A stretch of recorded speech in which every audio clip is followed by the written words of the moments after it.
पहुंचता जा रहा है। पूर्वी यूक्रेन को देश की मान्यता यहां पर दे दी गई है।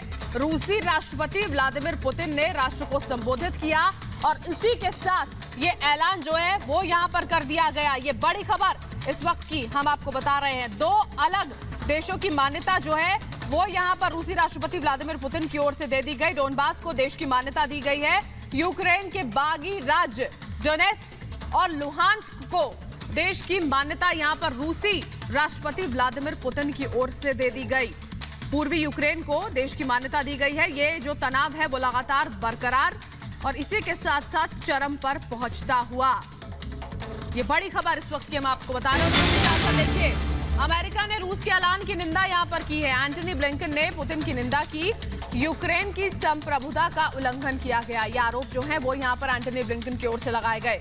अंतर्राष्ट्रीय नियम जो हैं उनके खिलाफ ये ऐलान किया गया है। मान्यता देकर आतंक के बल पर नए देश मंजूर नहीं किए जाएंगे। ये बड़ी खबर हम आपको बता रहे हैं।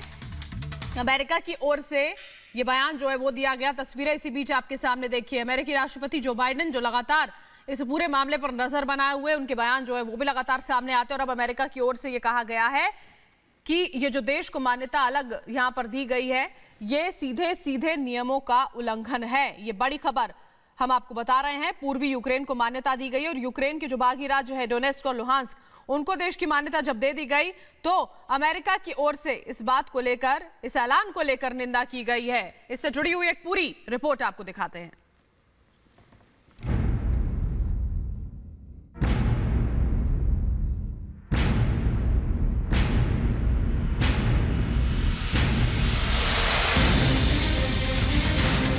पुतिन ने तोड़ दिया यूक्रेन। पश्चिम देखता रह गया, बन गया नया देश।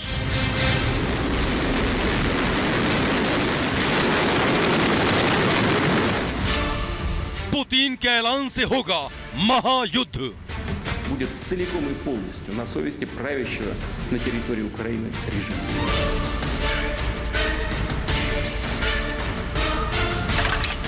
Огонь! ये वो ऐलान था जिसे रोकने के लिए पश्चिमी देशों ने पूरी ताकत लगा दी थी। लेकिन कल देर रात पुतिन ने डोनबास को अलग देश की मान्यता दे दी। इसके साथ ही साफ हो गया कि आने वाले दिनों में रूस यूक्रेन का विवाद आसानी से सुलझने वाला नहीं है। रूस के राष्ट्रपति ने अपने इस ऐलान के साथ ही कहा कि यूक्रेन रूस का अभिन्न हिस्सा है और पूर्वी यूक्रेन पर बहुत कठिन फैसला लेना पड़ा। За возможное продолжение кровопролития будет целиком и полностью на совести правящего на территории Украины режима. इससे पहले पुतिन ने फ्रांस और जर्मनी के नेताओं से फोन पर बातचीत कर अपने इस फैसले की जानकारी दे दी थी। इसलिए इंतजार बस पुतिन के ऐलान का था।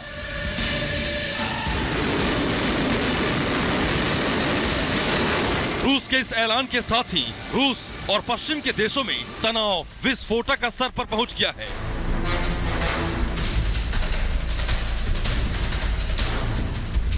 यूक्रेन के राष्ट्रपति ने पुतिन के इस ऐलान के साथ ही यूक्रेन की सुरक्षा परिषद की बैठक बुला ली। इस बैठक में ताजा हालात पर चर्चा होगी। इसके अलावा फ्रांस के राष्ट्रपति ने भी सुरक्षा परिषद की बैठक बुलाई। अब सबकी नजरें अमेरिका पर टिकी हैं। अमेरिका भी रूस के इस ऐलान के बाद एक्शन में है। अमेरिकी राष्ट्रपति जो बाइडेन ने आपात बैठक बुलाई है।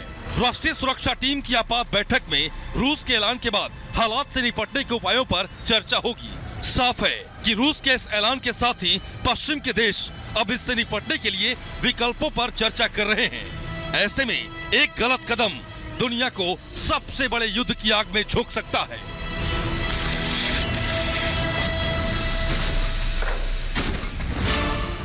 यूक्रेन पर अमेरिका समेत पश्चिम के देश पहले ही रूस पर कड़ा रुख दिखा चुके हैं। अमेरिका ने हजारों सैनिकों को अलर्ट पर रखा है, जबकि नाटो ने भी यूक्रेन से सटे देशों में अपनी तैयारियों को मजबूत किया है। नाटो लगातार रूस पर आक्रामक रुख अपनाने का आरोप लगा रहा था। ऐसे में सवाल ये उठता है कि पुतिन के ऐलान के बाद क्या पश्चिम देश अब खुलकर यूक्रेन की जमीन पर अपने सैनिक उतारेंगे?